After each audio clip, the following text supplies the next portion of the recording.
ከሩብ ዕለት ጀምሮ በጣም ልጄን እያመማት ነበረ። ሐኪም ቤትም ወሰድኳት፣ ምንም ለውጥ አልነበረም።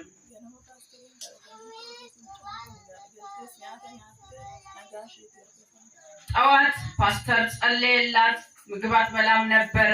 ከዛን ሰዓት ጀምሮ ነፃ ወጣለች፣ ምግብን በልታለች። ጌታን አመስግኑ።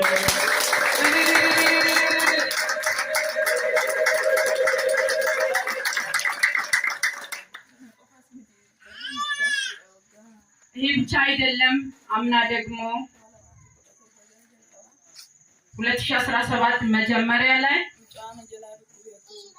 ልጄን አሟት ነበረ።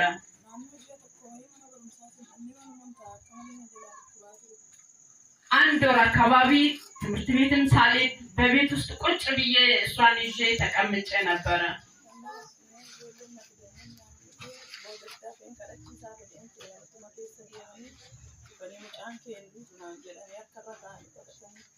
ልጆች ነግረውኝ ወደዚህ ስፍራ ወደዚህ አካባቢ መጣሁኝ።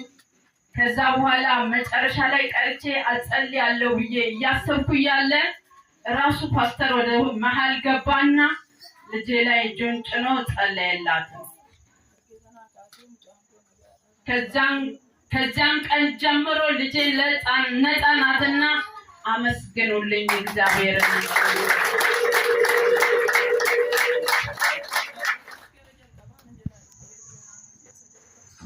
ዘንድሮ ደግሞ በ3ኛው ወር ላይ አሟት ነበረ።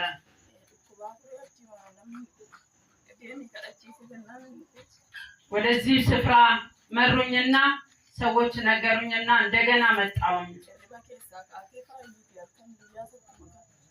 ከእንቅልፏ የተነሳች ሌሊት ትጮኻለች፣ ቀንም ትጮኻለች።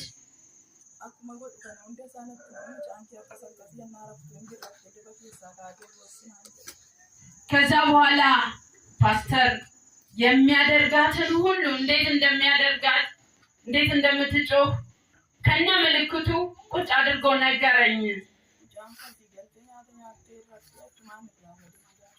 ልጄ ከዛ በኋላ ከዚህ ገባች፣ ተጸለየላት፣ ከዚህ ገባች፣ ነፃ ሆነች፣ ምግብ በላች። እግዚአብሔርን አመስግኑ።